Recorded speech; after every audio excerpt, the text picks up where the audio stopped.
सबसे पहले तो कॉन्ग्रेचुलेशंस दशावतार टीम, दशावतार बिकम्स ब्लॉकबस्टर। जी हाँ दोस्तों, आर पार की भी बात करेंगे, बिन लगनाची गोष्ट के बारे में बात करेंगे। बिन लगनाची गोष्ट की बात करूँ तो कल इसने 27 लाख का बिजनेस किया। इसी के साथ 3 दिन का इसका टोटल हुआ 53 लैक्स, यानी कि अगर ग्रॉस में बात करें तो 57 लैक्स से 60 लैक्स, वो भी 4 करोड़ में बनी हुई फिल्म है।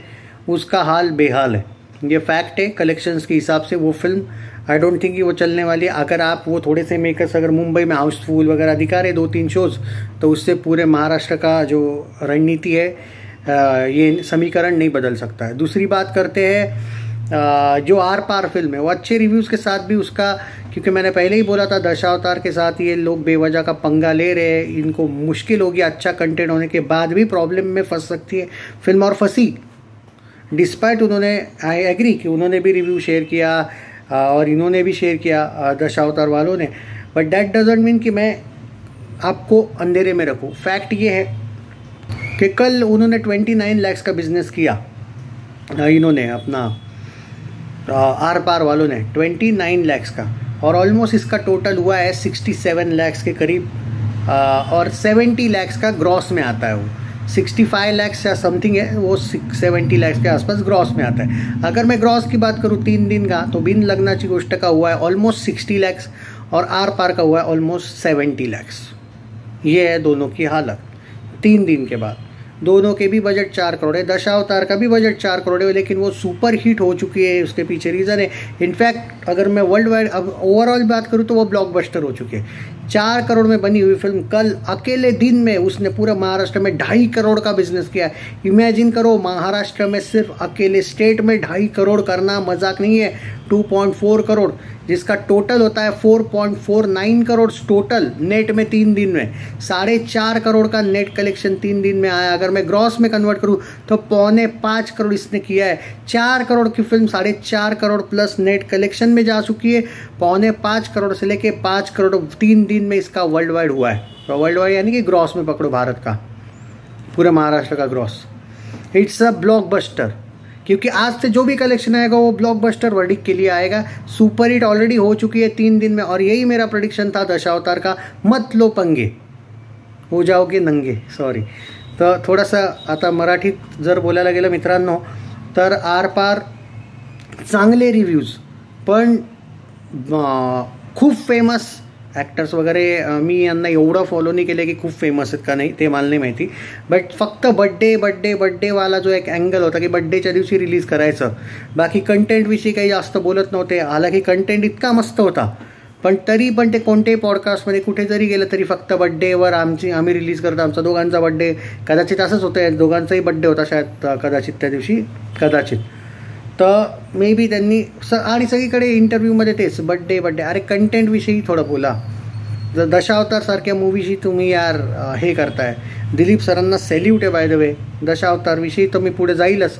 पहिले बिन लग्नाची गोष्टविषयी जरी बोलायला गेलं, याचे मिक्स रिव्ह्यूज होते मित्रांनो, काही चांगले रिव्ह्यूजही नव्हते, वाईटही नव्हते, पण हां हेटवाले रिव्ह्यूज तिन्ही मूवीजला नव्हते, बॅड नव्हते कोणालाच। पण बिन लग्नाची गोष्टला ॲज कम्पेअर टू आर पार सरप्रायझिंगली ॲव्हरेजचे रिव्ह्यूज होते। हां, पण आर पार भलेही हाऊसफुलचे बोर्ड तुम्हाला मुंबईत तिन्ही फिल्मचे दिसत आहे, पण दशावतारच फक्त आपला बजेट क्रॉस नुसता करू नाही शकली, बल्कि प्रॉफिटमध्ये। ओके, सो इट्स लाईक ती ब्लॉकबस्टर आहे। आणि या दोघी व्हर्डिक्ट वाईज भाई मे बी अगर फक्त आपण बॉक्स ऑफिसची बात केली तर फ्लॉप होऊ शकतं, कारण 3 दिवसात 70 लाख। आजचं जर बोलायला गेलं तर मला वाटतं आज दोन्हीही या जे चित्रपट हे 20-20 लाख कमवतील मे बी, कारण आज सोमवार आहे, तर एकाचला 80 लाख पकडा 4 दिवसात, एकाचं कलेक्शन तुम्ही 70 आणि 20 90 लाख पकडा। 4 दिवसात तुमची फिल्म 1 करोड अजून गेलेली नाही आहे। 4 करोड बजेट आहे तिन्ही फिल्म्सचे असं ऐकलं आहे, 4. दशावतारविषयी जर बोलायला गेलं तर मित्रांनो, ज्या फिल्मचा इतका जबरदस्त पॉझिटिव्ह रिस्पॉन्स चालू आहे, तिचा तर धिंगाणा चालूच राहील।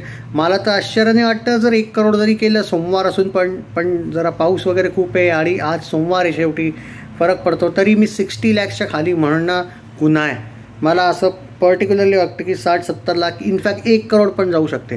तर माझं त्याचं प्रेडिक्शन आहे 4.5 करोड नेट जे 3 दिवसात झालं आहे त्यात 1 करोड ॲड करा, 5.5 करोड नेट, किंवा तुम्ही त्यात 75 लाख ॲड करा, तो 5.25 ते 5.5 करोड 4 दिवसात नेट येऊ शकतं.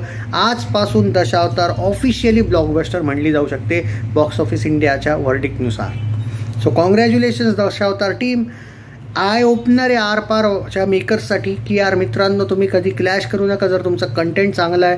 बिन लग्नाची गोष्ट ज्यांनी बघितला ते फक्त उमेश आणि प्रिया नाव आहे ना, आय थिंक, या प्रिया बाबड, विसरलोच.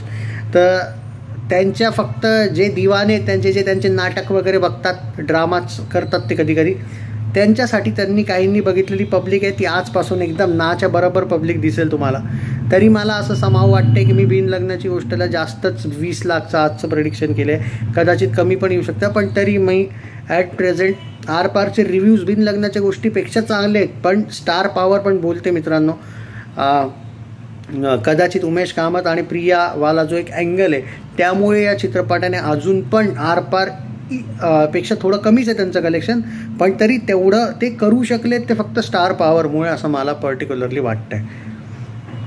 कारण रिव्ह्यूजमध्ये फरक आहे. आरपारचे रिव्ह्यूज प्रॅक्टिकली ग्राउंड लेवलवर खूप मस्त आहेत, न्यूट्रल ऑडियन्सकडून पण.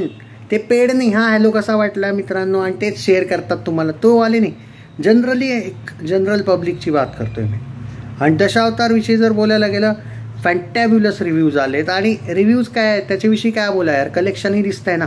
4 दिवसात 5.5 करोड तुम्ही जर महाराष्ट्रात कमवताय नेटमध्ये, मजा आहे का. ग्रॉसमध्ये तर 6 करोड जाईल. किती आत्ताच 4.7 का 4.8 करोड तर ग्रॉस आहे ती. 1 करोड तर ग्रॉस होऊन जाईल ना, 1 करोड किंवा 1 करोड 20 लाख.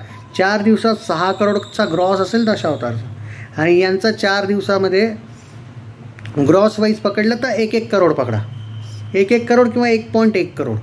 सो कंपॅरिझन नाही आहे, there is no comparison of Dashavatar, Aarpar and Bin Lagnachi Goshta. So भाई congratulations guys, the team of Dashavatar. It's a blockbuster film, that's it.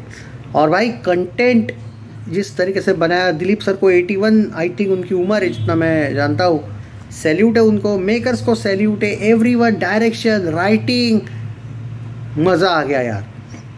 Video को जितना हो सके शेयर करो. एक बात याद रखना मेरी, अगले वीक में 4 महीने मराठी फिल्में रिलीज़ हो रही है. दशावतार 2 महीना भी चल सकती है, याद रखना ये बात मेरी, लिख के लेना.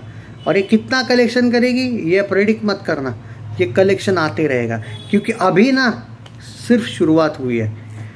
और ये ब्लॉकबस्टर तो 4थे ही दिन हुई है, ये ऑल टाइम ब्लॉकबस्टर होने के फुल चांसेस है, याद रखना ये बात. Save this video.